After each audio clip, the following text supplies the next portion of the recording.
So, Oh hell yeah! Oh hell yeah! yeah, I learned how to do the +4 nairs, but they're kind of hard because you have to get the subfloat, and then like you have to like yeah. So you have to get the subfloat, and like I've been getting like 2s and Do 3s, you but do you? I feel there we like go. I feel like this is like the kind of like peach knowledge that like everyone like I don't know. There are like many different people who have like slightly different answers to the question of what does it mean to get +4 on shield. Oh no, I Like just I feel like people are like, what you do have to subfloat, you don't have to subfloat, and I'm like, I never know. oh you can get it without. I just don't think it's consistent. Oh, interesting. Okay, Yeah.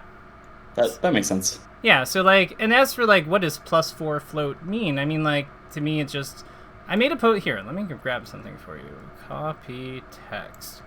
So like, I was just like, I was in the Fox. You know how I sometimes post random things about like the game in various character discords. So yeah, this is something I just posted in the Fox Cord, and it's just about like, it all comes down to options, really. Like, what things can you do with like a +4 Mm. near versus what things can't you do when there's a plus. Like, at what, where do the options change based on like the number?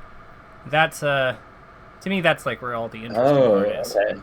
Like Wow, this, this is very helpful. yeah. Feel free to steal it and like reverse engineer more stuff out of it because like it's fun. Yeah, It's fun and profit. yeah. So, with that said, though, let's talk about this Hmm. set. So, I did like kind of like look at it when you sent it over, like just like I'd not like in depth, like I looked at a few things. I'm Hmm. curious though, like what are your thoughts about what happened here, and like what are you like? Have you looked at this already? If not, like, do you remember anything about playing it? Like, just what's your take on it? I guess. I watched it. I watched it back like mostly like kind of passively, like Yeah. just to kind of see what happened. I didn't give it a lot of like I didn't give it a lot of active thought. I thought my takeaways though were I feel like my defense and I am just not very confident in, and I there's a lot of things that I think I just don't know the answers to. Like if there were a lot of times that I died that I wasn't sure if it was just like okay, yeah, you just die there as Peach, or if I am missing something basically. Okay. And also I think the like little mini comeback at the end into losing in the moment was pretty heartbreaking.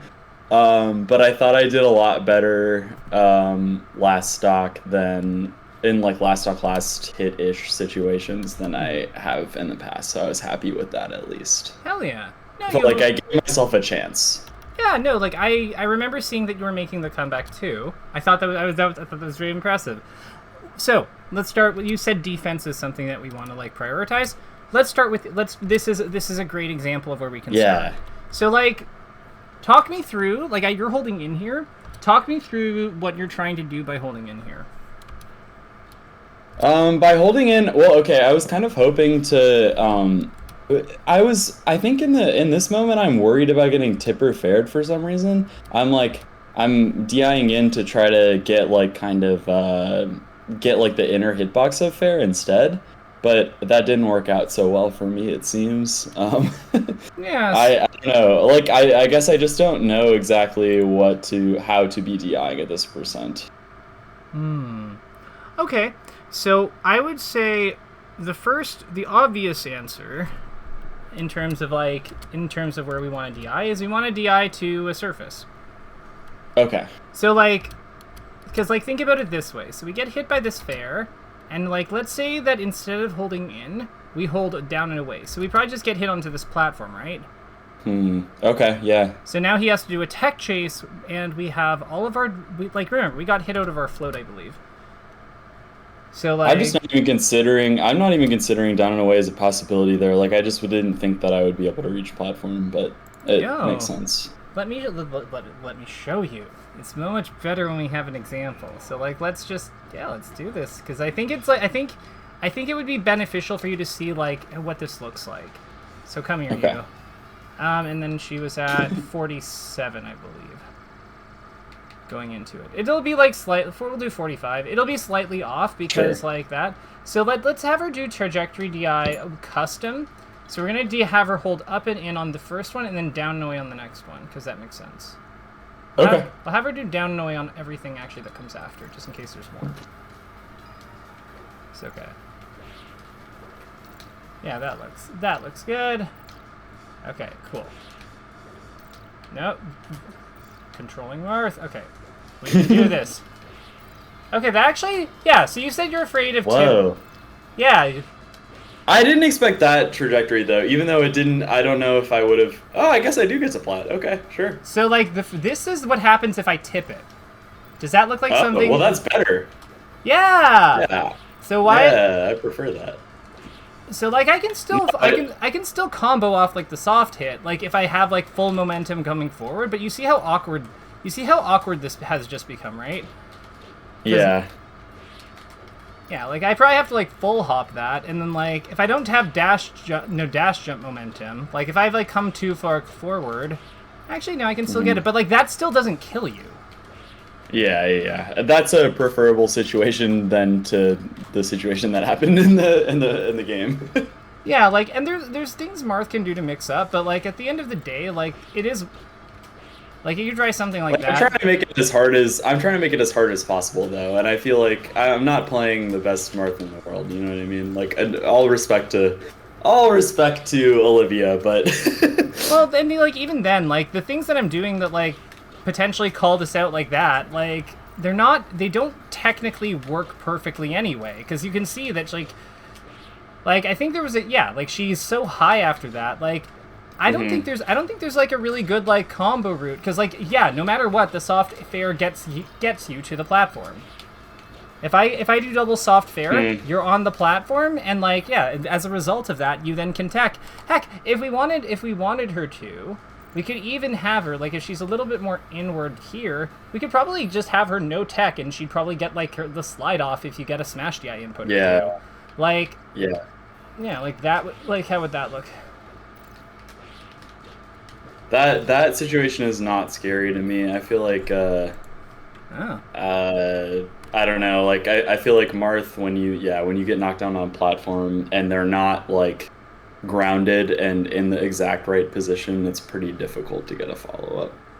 Yeah, and like, again, like, you're Peach, so like, we also noticed that like there were times where the computer was able to like double jump land too, so like, you might, if you DI away, you might just be able to just like double jump land, or like or like fair like land, wave land, or double jump wave land, or fair into block. Like, there's a lot of ways you have to defend there, so like, I think the big thing here is like down and away needs to be like down and away, like the full range of DIs really needs to be part of our like DI vocabulary against like Marth's combo moves, because it's like that's so big. Like, not getting value out of some of those is like, yeah, it's like backbreaking.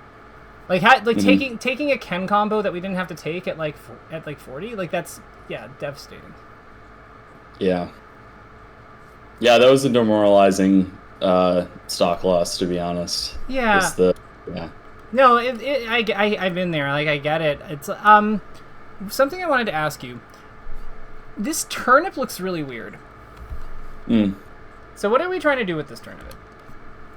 I think this is, I understand why this is a question, I guess, but I feel like I generally get a lot of mileage off of like throwing a turnip to cover, although I don't know if this one does, but throwing it, no, it doesn't really, but I get a lot of mileage of throwing a turnip and making Marth do something about it while they're on platform, basically making them drop. And then naring them, or just hitting them as they're coming down, or once they get to the ground. But that, I don't think that I really have the right situation for that here. Oh, I see the vision. So, like, basically, you're pulling this turnip. I'm covering both. Yeah, I'm trying to cover like both, I guess, options of like, if Marth were to dash towards me on the platform here. And then also, like, I don't think I'm fast enough. Well, clearly I wasn't fast enough, but, like, if Marth decides to drop down here, my intention is to, like, I don't know, look for nair or fair, or, like, some kind of aerial after the turnip. Okay, gotcha. So all of that makes perfect sense to me. I have one thought about this and I want to run it by you. So like, no matter what happens here, we're gonna have to go over with like we're gonna have to move over here, no matter what. Like if we're going to use the turnip, right? Yeah. So I was watching Laud play against Zane, and it's not exactly the same situation, but I wanted to get your take on like. So, like, you noticed what happened here. Like, so after he gets the hit, he moves over to kind of, like, confirm the situation, sort of. You see what I mean? Yeah. And then he goes for it. And I feel like the wait and, like, reposition before pulling the turnip instead of just pulling it, like, frame one after the strong hit is so interesting. Yeah, and because he does it, it happens again in this one, if this one will work.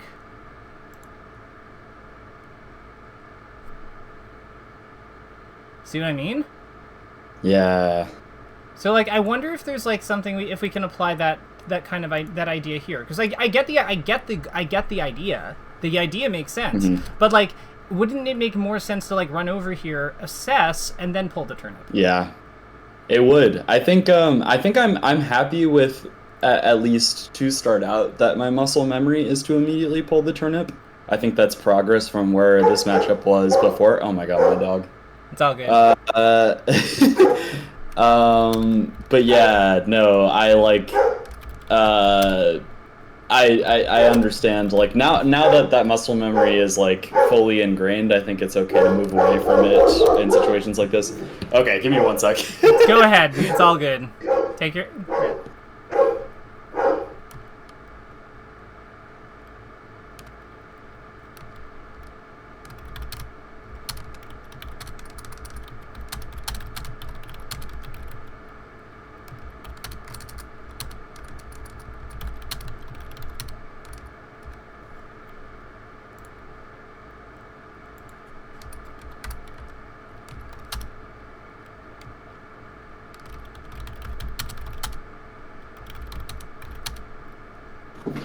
Okay, so sorry about that.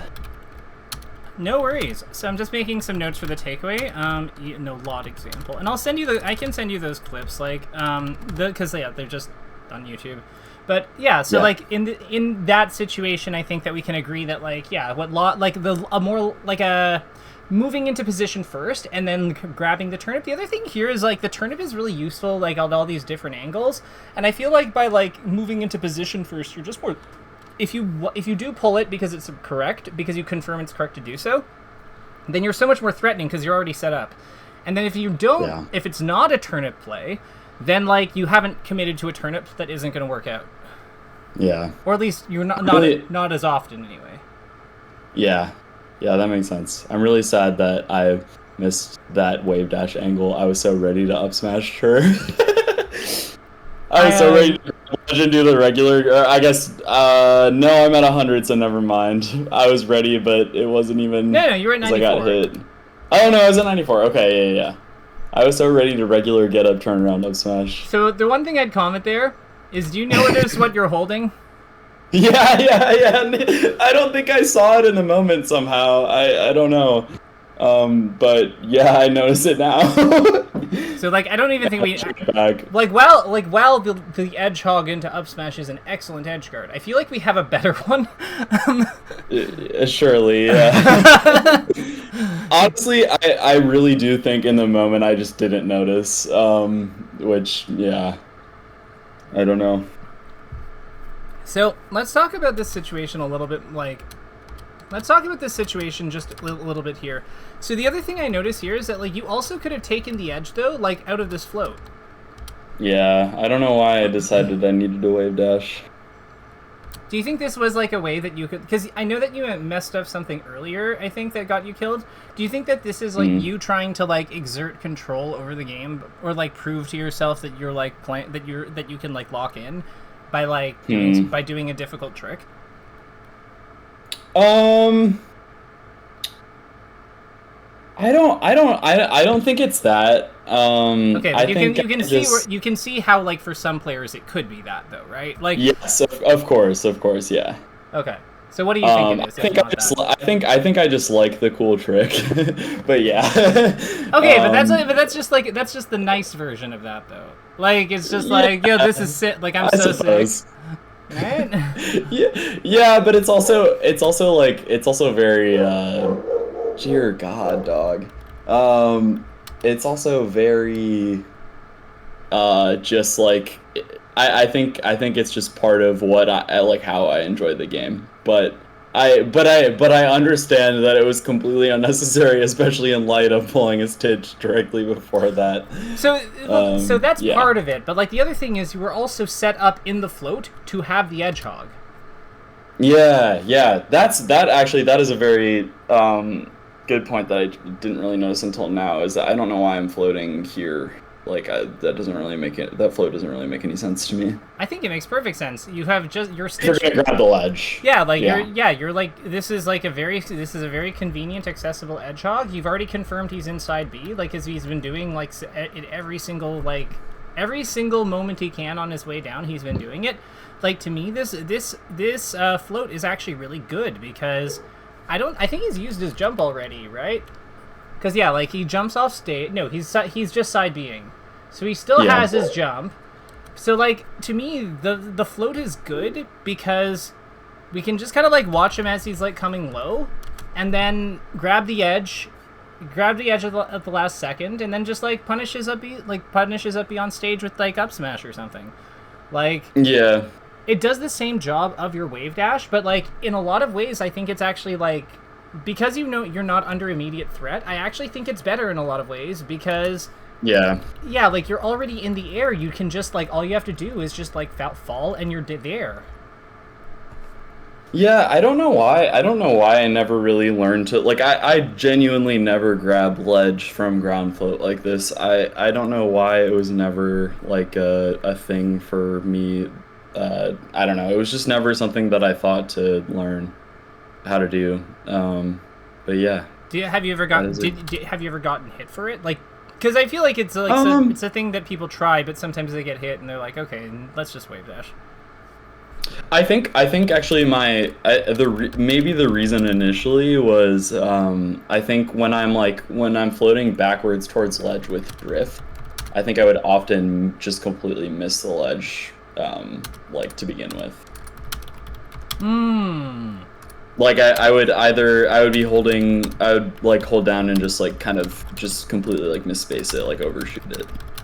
But I don't really. I feel pretty confident in my ability to do it. I guess I never do it, so I don't know. But I feel like that's just my guess as to why I didn't like to prioritize that as an option initially when learning how to edge guard. So I would say that like one thing I would just really encourage you to like explore this because it has like some interesting like upsides over like the wave dash and short hop methods. Because it allows you to hang above the ledge and time the ledge grab with a lot of precision.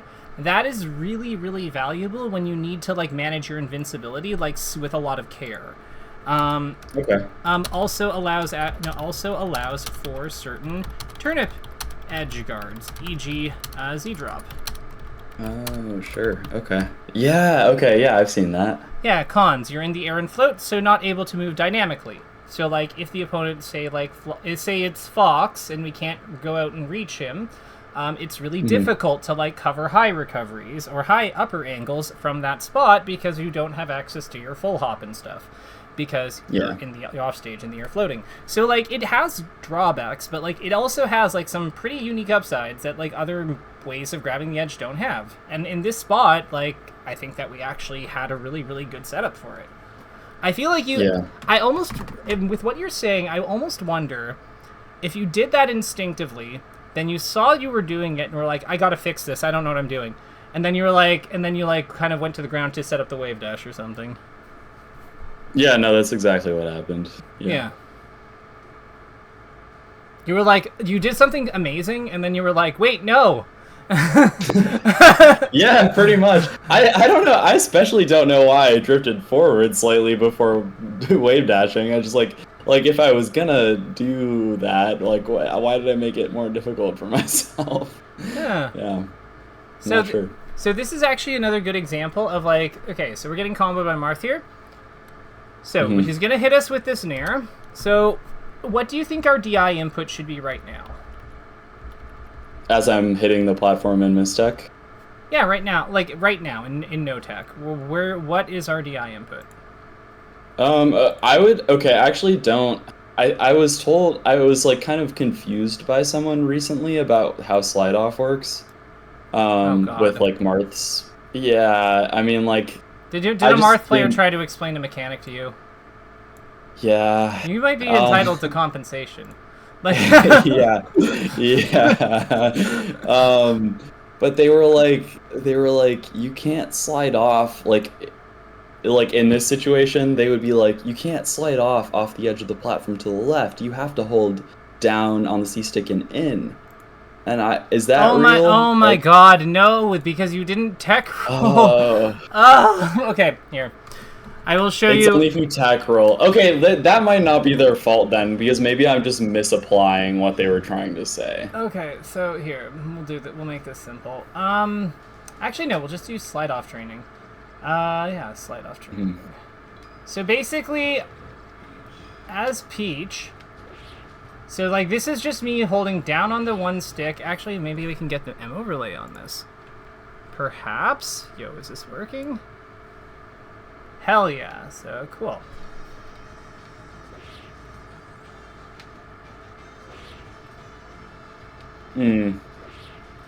It's like you can't you can do it with the down and in, and like sometimes for tech rolls on other characters that is important. I don't think that she's one of them, but like if you're like Falco, for example, there's like a frame where he's like not considered on the platform. I don't think the Marth will like proc it, but there's like a frame where he's considered not on the platform as part of his like tech roll forward and back. So if Marth hits you on that frame, then yeah, like because you are not considered on the platform, you're slightly to the side of it. Your ASDI down input will not snap you to anything. And I think that there's certain... Yeah, and there's some there's like a hacks video on this that has like all of the information about characters' tech rolls. I can just link that to you. I can link that to you after the session. But yeah, it's basically if your character's ECB leaves the platform as part of as part of their tech or no tech roll animation, then you have to do the down and towards it because the ASDI input is then clinging you. Like what it would look like is like this basically. Or like that. There we go. Okay. Oh, okay. Yeah. So it's like a slight input, but you see what I mean? Like the idea here is that like the ASDI input is clinging us to the platform because we've gone slightly off it, and then after that knockback is applied, and then like it's just slide off at business as usual. Okay, all right, that makes more sense. Okay, but my intention in this situation would be to try to slide off. Yeah. No, this is slide off is amazing versus Marth. It's like so good because his moves are so weak. So like we want to do it as much as we can. Like we put it on our coffee. Like it's just there's no reason to not slide off against his fairs and shit at like in early game. So something about this. So when we're getting hit by these up airs, where do you think the safest place we can go is? Safest place. Yeah. How do we create the most distance between us and him in the spot he ends up in? Probably just double jumping. Double jump with DI. Just DI. Oh, just DI, okay. So here, right, like watch carefully. Okay. Oh, it's better to go away, right? Yeah, so we want to go like, so think about it. So when we go in this direction, like this is one option. From here, from where we're hit, we can go this way, or we can go the other way. We can go this way. And he can't get to top plat in that way. Right, he can't. He can't climb the stage with us if we go to the left. If we go to the right. Like he's only able to do this. Like this is where he started. This is where he goes. This is where he winds up next. If he goes the other way, which we'll do with yellow. So he starts here, same spot. Like this is shared. Then he winds up here. And then what does he do? Probably try to fair me and miss. Probably. It's because you're still going to go around, like, if you go over here, like, it's not like he can't really up B you. He doesn't have the verticality to get up there fast enough. So, like, no matter, the name of the game with Marth, in my opinion, when it comes to, like, DIing his stuff in general, is we want to go high, and we want to create a spot where he has to full hop fair us in order to do, like, from a standing position, like, i.e. not dash jump. We want to, like, I think ideal DI is really, like, around, I think it's around, like, here. Because what we're trying to do is we're trying to create a spot where he has to, like, full hop fair to finish us, like, after he lands on this, and then we just DI away. And then he gets nothing. Okay. Yeah. Right? Because he can't link, if he doesn't have dash jump momentum, if he's not tracking us, he can't do anything. So, like, this is kind of what I mean. Like, it's just go high, go high, go high. Don't let him, while not letting him have a running start. While not allowing running start. Does that make sense? Yeah, it makes total sense. I think I am not really, like, when I'm just in general not thinking about when he has dash momentum and when he doesn't. Yeah. Like, don't let him climb the platforms, don't let him have a running start. That's, like, really the two rules of thumb with, like, Marth defense. Because, like, if you follow those two, like, you'll take damage, but, like, we don't care. Who cares about damage versus Marth? What was that? Yeah, he can't kill me. Yeah. Dandrew! Dandrew! I don't know why I did that. I was like... wrong direction. We go forward. Loki, I just don't think I realized what percent I had hit Tim at. I think I was like, oh, okay, I hit him with an aerial. Why does the percent matter? Doesn't the turnip work, like, isn't the turnip good to hit at any percent? Well, okay, but I feel like the decision to pull a turnip here was probably the wrong decision, no? Why? What? How is this? How is this bad? I'm so out of the loop. No. Like, okay, so you just nared him out of his ledge hop, so he does not have his jump. Yeah. So, like, when you pull this turnip, he's dead. Like, you just jump forward, throw it down, and kill him. Throw it down. Yeah. I just didn't. I don't know why I didn't think I had enough. Like, okay, that makes sense. But, like, I think my instinct would have been, if I had considered that, which I didn't, is that I wouldn't have enough time to do that for some reason, but clearly I do. Yeah, so, like, to me, I think that, like, turnip edge guards is an area that, like, I think that this is an opportunity here. Because, like, you then get this at sequence, and to me, like, this is another, like, jump, catch, throw it at him. Like, because you're setting up for the up smash, but again, like, you're not at the percent for it. So, like, it's because you're gonna... I don't even know if I'm setting up. I don't even know if I'm setting up for the up smash right now. I think I'm just... Oh god, why did I slow get up? I'm just thinking that I can hit him back off stage. Well, yeah, but, like, you're slow getting up because you're over 100. Like... Yeah, I know. Well, I know why I'm slow getting... Like, I don't know why did I do that play? Yeah. It's... Yeah, I like, now I'm like, why the fuck did I not, like, at least try and, like, hit him off of, like, ledge jump or something? So, like, what do you think happened here? Like, what do you think is like, as you're on this stock, like, what, like, talk me through what's going on upstairs when you're, like, as you're playing. If you can, like, kind of, like, remember what it was. Yeah. I honestly, what I do remember noticing in this set is that Olivia was, like, she was not really sweet spotting well. Like, it felt like, that, I think that's why I attempted that bear there too. It felt like she wasn't really trying to sweet spot the ledge and kind of trying to hit me, and so I was kind of just trying to let her. Oh wait, I kind of tried to throw a turnip down there. It didn't really work.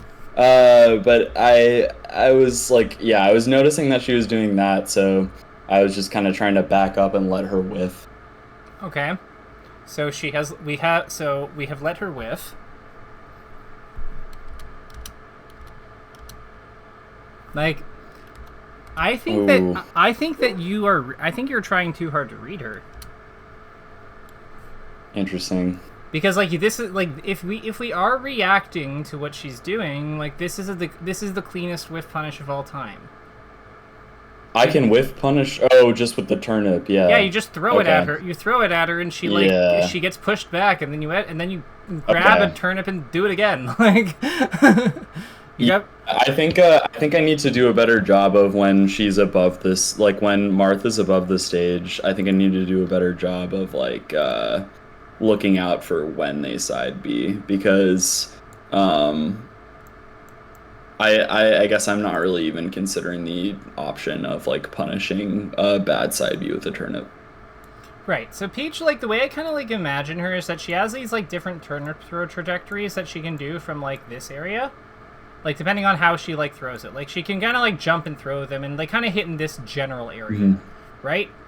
So yeah, the way I kind of conceptualize her edge guarding versus someone like Marth is that you do want to hit them with the like you do want to hit them in these trajectories. You do want to connect the turnip. However, there's also like what Marth is going to try to do about this is he's going to go low. He's going to try to like be tricky about like how he goes low. And then he's going to kind of come up through this zone, right? Like he's going to kind of come up through like this. There's kind of like a box that he like operates out of, and it's like around here. Which is where he would like come up with his up B. And granted it goes further down, but like again, like limitations of the tool, but like you see what I mean? Like he kind of comes up through this area, and like what the thing is, what we're doing with this turnip, really, the thing that what we're actually trying to do with this thing is we are trying to force we're trying to force Marth's hand by like threatening or attacking in this area. So, like, if we throw the turnip and he then has to, like, jump above it or fast fall below it, that tells us about, like, where he can, that limits his recovery, the recovery options he has in the new situation he enters into. So we kind of, like, force his hand, which is what allows us to then, like, throw the turnips down. Do you see what I mean? Like, because it's really, that makes sense. Yeah, because it's really hard, I think, to, like, get the turnip throw down edge guard without this step. Because if it does it, and it's subtle, because it doesn't really feel like it's doing anything a lot of the time. But it actually is really vital, because whether we make him go above us, like with his double jump, if he has it, or whether we make him go like below us by fast falling, those two things will limit what he can do in the next play, and they kind of tell us where we have to cover. And I think that's like with Peach, that's super vital, because her whole thing is she doesn't transition around like different parts of this area of this stage. She doesn't transition the different parts of the ledge and the stage very effectively. It's one of her main weaknesses. Yeah. So like, when the opponent tells us where the important spot to cover is, that makes life so much easier. Yeah. Yeah. That makes a lot of sense. Yeah. So like this would be like, I'm gonna jot that down in the take. We'll keep playing through this, but I'm gonna jot that down in the takeaways. Like I'm gonna say that like the edge guarding concept like controlling the, how would you word it, the turnip the side, like the horizontal turnip throw. Controlling recovery space. With the side turnip throws, to force high or low recovery, to force a high or low recovery that we can prepare for. Yeah, because there's a clip. I'll show you another one with Laud that I grabbed, because funnily enough, I had a Peach right before you. So we looked at some of those, but it's just, actually, no, we looked at that one. It was like the one where he threw the turnip, like, actually, let me grab it. So it's like, turnip coverage leads to near. This looks like the one. So, like, here, watch what he does. So he runs forward with this, forces like that, and then you see how he just gets that. Yeah. So this is what I'm saying. Okay. This is what I'm saying we need to be doing. Okay, actually, this clip is really insightful, because I think it like illustrates like when I need to be like. I think the timing of this turnip makes the situation make a lot more sense, because I think, I don't know, unless you think that turnip is just like really early. I think that this is a high level. This is a high level turnip. I'm going to tell you that up front, but it is a good turnip. So okay. Yeah, what were you? Please continue. What it made me think about was like, okay, I think it just made me think like, hey, you can't react when he's. I think I assumed I could react to him side being like closer to the stage than I actually can, but maybe that's not true. Maybe this turnip is more complicated than that. So I think what this turnip is beating specifically is a fast fall. Okay, yeah. So like you'll see, because Zane is fast falling, and I think if Zane just keeps going, that turnip will connect on him. Like if he just keeps traveling. I think so too. I think it probably hit. I think it might hit him towards the stage, but yeah, I think it connects. Yeah, and like we can still work with, like, if the turnip hits Marth in the air towards Peach, like that's fine. We'll figure it out. Yeah.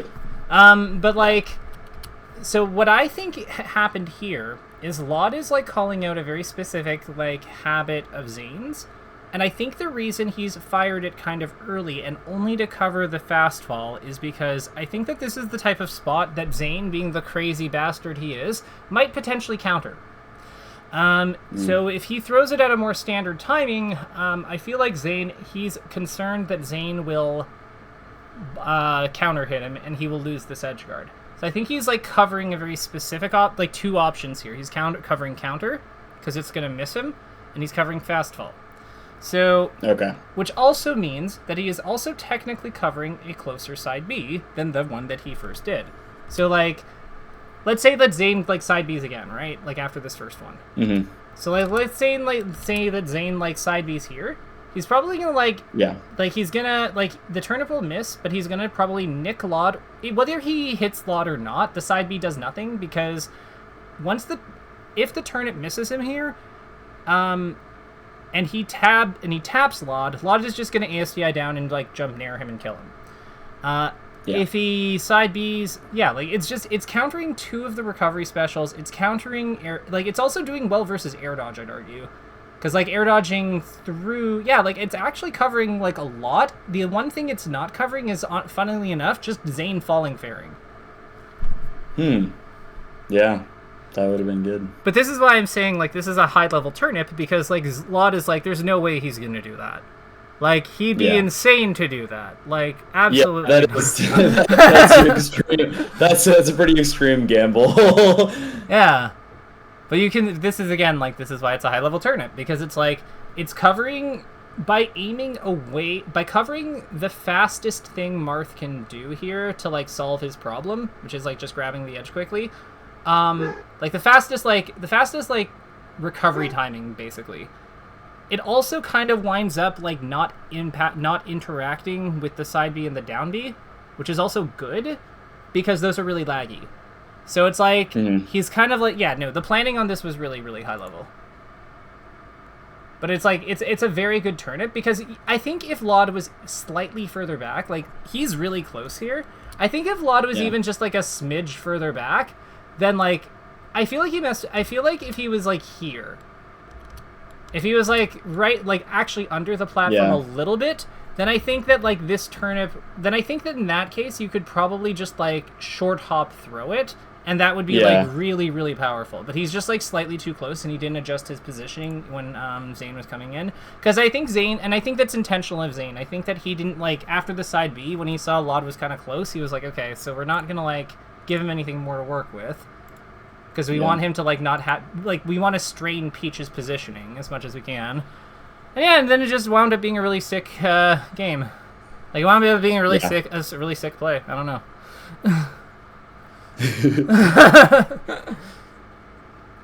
I would expect nothing less from the best players of those characters. Well, I guess Triff Laud is like contentious, but like top two and best of their character. Like, you know what I mean? Like they're both very. All three of those people are very smart people. they're very talented, capable people. It's not fair. Yeah. I want to be talented, and capable again. Me too. I believe in you, Dandrew. We'll get you there. Yeah. So like this here. No. So like, talk to me. So like, this is good neutral. So what are we trying to do? Like, are you trying to like read him going onto that platform, or do you think that's just a flub? That fair is definitely a flub. Yeah, that was not intentional. I think probably there I was expecting to re-grab and didn't. The turnip. So you wanted... Oh, I see it. You want to catch the turnip. Yeah. Okay, that sucks. I'm so sorry that happened. Because, yeah, like, that makes perfect sense. Because, yeah, you catch it, you DJC you throw it at him, or, like, cover the platform. Yeah. Like, yeah, like, there's lots of good plays there. Well, talk to me about this, like, down air. So, like, you got the Marth in this thing. And, like, why are we, like, what are we doing after? We, like, back air it? I was going for a back air, but that just because I feel like that works a lot, because often I'm getting like Marths like SDIing out of my down air, and sometimes they SDI in like a way where I drift past them and back air them and it works, but that's probably not that is not like something that I should automatically be going for. Okay. So what do you like? So when they're smash DIing, like what? So what's the like plan here? Are you just trying to like hit her? Are you just trying to hit her back back off stage like behind you? Yeah. Okay. Would it make more sense to potentially nair here? Yeah, I think so. I think well, if the dare kind of like, I don't know how you would verbalize it, but it feels like it kind of reverses where like Marth kind of starts to travel upwards. I feel like isn't Nair just gonna hit every time? No. Let's test this. Okay. So like we just need Marth jumping, right? Jumping and smash DIing. Because when Marth like starts to like travel upwards on that dare, it's not really smash DI, is it? It's just like is that no DI? I mean, it's a combination, like, so, well, actually, let's find out. So, yeah. So Marth is at what percent? 7? No, he's at like 70 going into this, so he's probably at like 59. Okay, so he's at 59 when he gets hit. Mm-hmm. Okay, cool. So let's find out. We're gonna get a control group. Nice. Trajectory DI, none. And smash DI amount, none. And we were close, but we need him slightly higher. So yeah, like that is like where the move naturally puts him, but like you just go forward. Okay. Like what I like about this method too is like the bear thing that you're like doing like still works. What you do is you just let go of the float on the last hit and like go forward. Kind of like that. Yeah. Yeah, I think I need to spend like a little tiny bit of time just working out that nair timing, because I notice that sometimes the nair is a little bit late when I'm going for a dare nair. Yeah, let's actually try this smash DI thing though. Like I'm kind of like, let's fit him into like something crazy like 3 frames. Yeah, that's not gonna hit. Oh. Okay. You have little faith. I do have a little faith. So, like, the key here is there's smash DIing is you just go forward, like, preemptively. Okay. See what I mean? And, like, granted, like, this guy is, like, doing, like, some of the zaniest smash DIs, so we may not get him, but, like, and it's all random, like, which is also not realistic.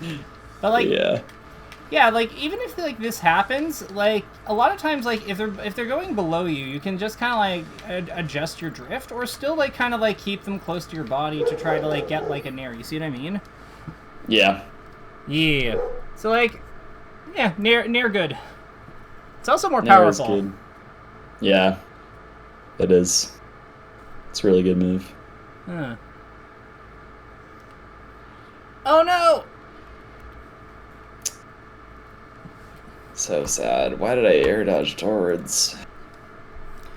Yeah, so here's a question. So, like, what in this situation when we've been thrown by Marth and like we're coming out of stun here, like, what could we do instead?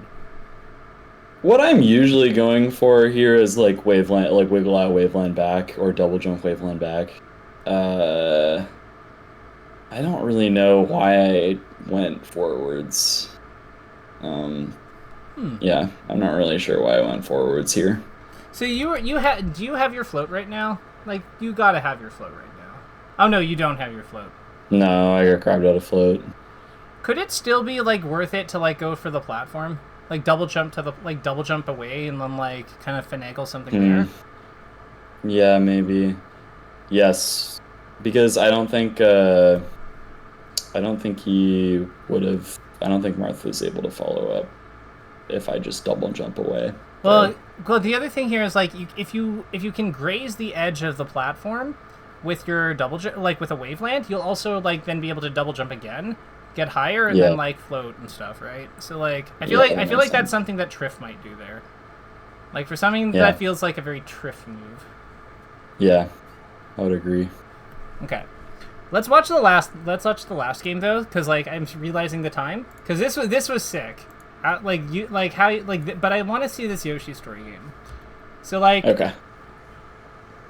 Because I feel like the big thing that comes up, the big thing that's coming up in the Battlefield games are kind of the same things. Like a lot of it is just like I feel it. Yeah. So that's disgusting, and I got so lucky. So like let's start with the first thing. So like we get like, so what should we be doing here? Why? I don't know why. I feel like in all these situations, it seems like I'm holding in for dear life. Like I don't really know why that's my instinct. I don't really try to fix it, but I'm holding in and then I'm like air dodging in. I don't really get that. Yeah, and like the thing here is like I feel like we know Randall's coming out because we just started the match on Yoshi's. So like if we just double jump away from him, like there's nothing ever happens to us. Yeah. Like Marth has to do so much to like call that out. Like it's, yeah. So I think this is a good thing to flag. Like, so do you think it's because your last stock, like, sorry, or because you're 1-1 and this is match point? Like, do you think it's a pressure thing? Like, if you had to guess, what maybe. I think it's partially a pressure thing, and then partially I think I don't know. I feel like maybe I have like something. Like just a misunderstanding of how to DI Marth fair, because I think I've thought about it in the past of like trying to mix up like when I get hit by tipper and when I get hit by like the more inner hitbox, and like I'm trying to make that ambiguous or make that difficult, but like when I'm holding in like that, I don't think it matters. So let's look at this. So, also the double jump towards there is just simply fully nerves and just it being game 3, I think. Okay, so let's talk about like the whole like holding in to like make it ambiguous about like to like kind of control where we're what part of Marth we're getting hit by. So so as Peach, that is an important concept, but but like most defensive innovations, especially ones that are very percent sensitive, this one has a shelf life. How long would you say we can reasonably like hold in on Marth and like kind of help and kind of like significantly influence what type of fares he's hitting us with? Because like you're saying, like my understanding is you're saying that you're holding, like you're trying to like force him to hit you with soft fares so you can like potentially trade or whatever. And that's valid, but how long do you think that goes for? I think that, I don't know if I've ever thought about this, but I think that instinctually, I would think that works until like 60.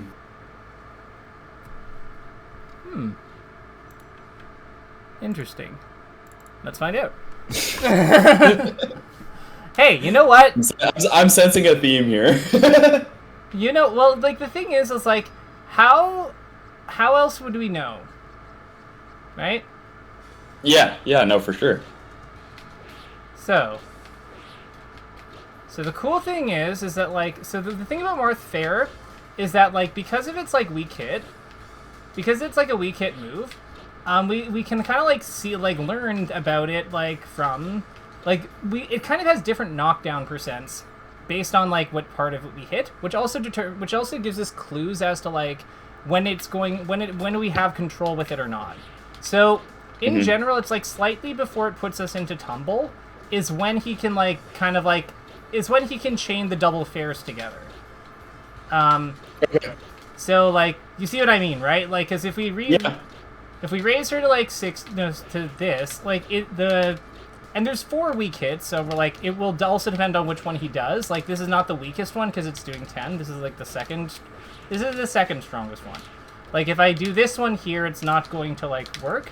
But this is what I think. Okay. This is what I think people get wrong with DIing Marth stuff.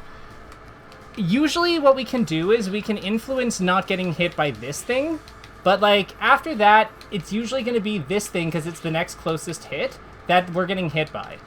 So in that regard, it's actually lower. It's really more like 46 or something. Okay. Yeah. That makes sense. Yeah. Yeah, it's like, yeah, it's in the 40s, so it's not nearly as high as I think you think it is, as you thought it was, and that's okay. Like, this is, like, again, you haven't thought about this before, but, like, now that we know this, like, it's really hard to make that, like, that idea, like, that strategy work. It's just better to hold down in a way and just, like, not deal with the problem. Yeah. Yeah, that makes sense. Okay, can I ask you, like, a quick, like, practice process question? Yeah, go for it. Just before we end, because I know we're getting low. I think that, like, it's really helpful in these situations where we, like, kind of break away into Uncle Punch and, like, test DIs and stuff. But I honestly just don't think that my, like, control, like, my secondaries are just god-awful. And I feel like my control of other characters is sometimes, like, so not good that I don't feel like I can effectively, like, practice with, like, recording in Uncle Punch. Like, is there a suggestion that you have to, like, work on that problem? Like, maybe it is just, like, play other characters. No, just use frame advance. Here, I'll show you. So if you want to, like, there's a few ways you can go about doing it. I would say that math is your friend. So what I mean by that is, so in the Marth example, the reason I know the reason I have a suspicion that it's going to work the way I think it does is because Marth's fair hits on 4 to 7 and lasts 33 frames when you do it in the air. So there's 33 frames of mandatory, like, duration. And tumble happens when your character takes 32 frames of stun. So by understanding that that's, like, when tumble is, and that we're, like, we can kind of, like, we're not hitting with, like, the very first frame of our fair, we're hitting with, like, a later one, so it will be so it'll be, like, maybe the 6th frame of fair.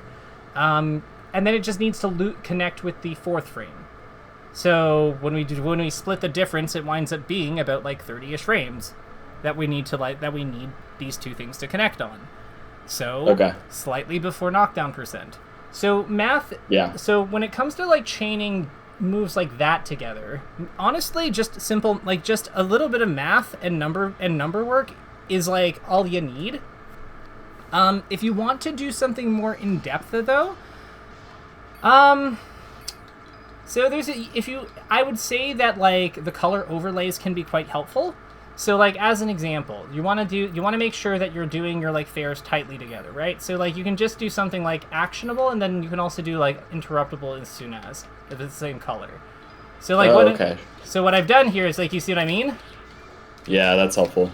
Yeah, so, like, it's, you know, you don't have to get it, like, perfectly, because, like, we're not aiming for perfect. Perfect isn't the goal here. It's just we're trying to get a sense of, like, how this works so that we can plan better. If we're off by a little, like, don't let perfect get in the way of excellent. when it comes to this stuff. So, but yeah, color overlays, I would say, are like your friend. There's a lot of ways that you can customize them to make them effective. Heck, I even use them in my normal practicing at this point because they're just really that useful, like here. So something I'll do. I do too. I always put like an actionable frame. Oh. So what I do for to make sure I've done dash jumps is I'll make like this white, and then I will make interrupt, like I'll make then dash, so dash that, and then I'll do dash jump, and then actionable we'll say, no, can fast fall, we'll do red, and then we'll say missed we'll do L cancel in blue. So like it'll be something like this. So like by this, I love that. I love that. See what I mean? Because now I know I didn't dash jump that one because I didn't show the America color. Yeah. But yeah, you can get like really like precise with it with this method because it's just Yeah, and having frame advance on like it, then all of the execution is kind of taken out of it. Yeah, and then when in doubt, frame advance is fine. But I try to avoid frame advance just because it's kind of like cumbersome. But I know that people do a lot of stuff with replays. So like if you have people that like make replays, or if you have the R-Wing tool, like R-Wing is a really good tool that Yeah, it's so nice. It's just Windows and and I am stuck on my shitty ass Mac computer. Okay, well I can't do anything about that. I can't buy you a computer, sadly. Maybe one day with coaching, but yeah, like you can kind of see like how this gets us into like the other thing I would say is like just setting up replays like this. So if I wanted to like test Marth throw stuff, I might do something like that, and then like so I have his action spoken for. So like with her. So with her, I might just do something like this, and then like, let's see, then I might take control of Marth. So then I will have control over Marth, and yeah, like I can see like what he can do, if he can catch her or not. Yeah. Yeah, that's good. Yeah, I would say one tip with using recordings: taunt. Like when you're getting, because what I've done with her, if you'll note, we'll use frame advance for this. So I have her taunting, because if I turn the CPU input display on, that's infos, input display,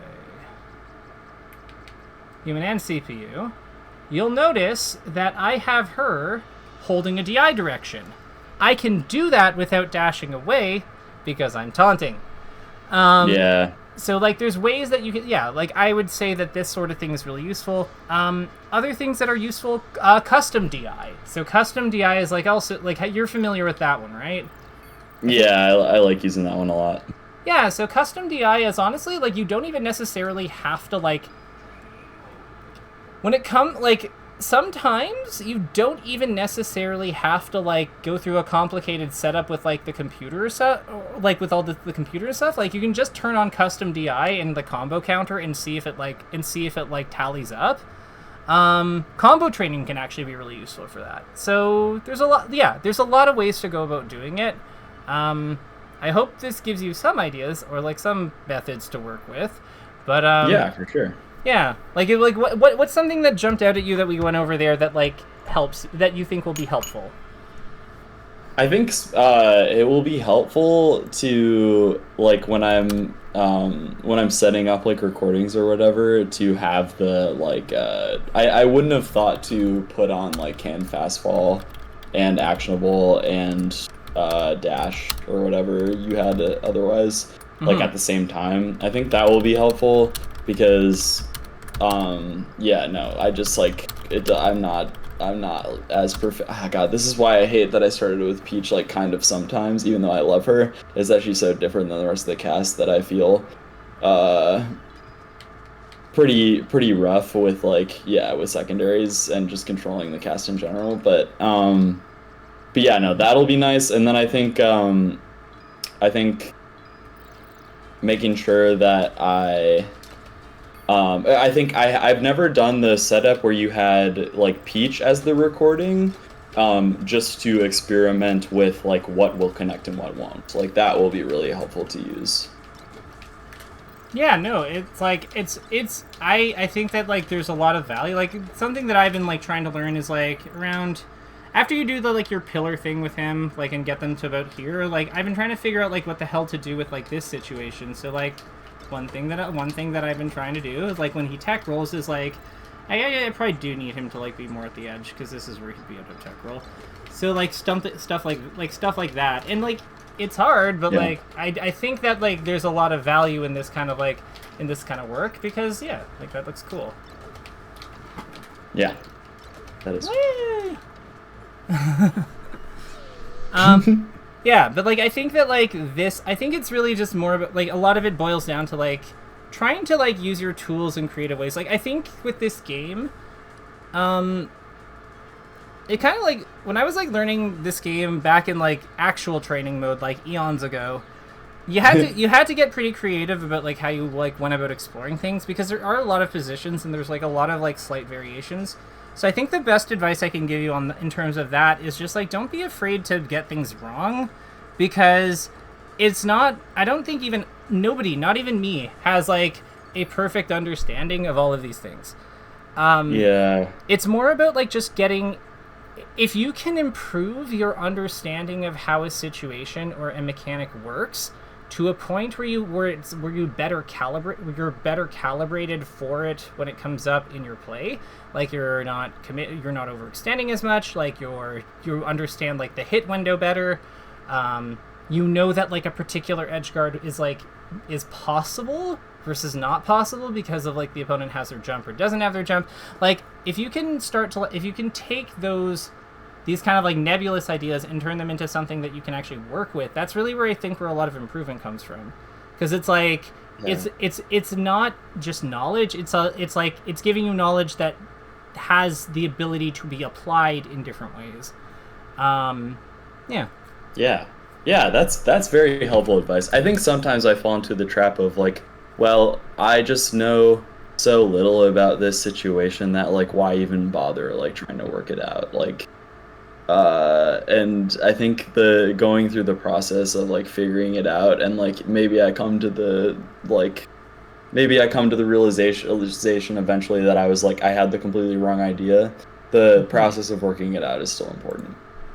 Yeah, like there's no, like unfortunately there is no way to get to high level or like top level without being wrong sometimes, because nobody, not even Armada, got it right every time. Like heck, his career is littered with like a bunch of second places before he really like became like like the dominant, like before he like ruled our game, like his kingdom with an iron fist for like 5 years and 6 years or whatever the hell it was. Yeah, like it's everyone. You don't get to skip being new. Like. Yeah, exactly. Yeah. All right. So I've jotted down our takeaways for today. Let me know if there's anything else you want to add. But in the meantime, I'm going to stop streaming and cut the recording. Okay.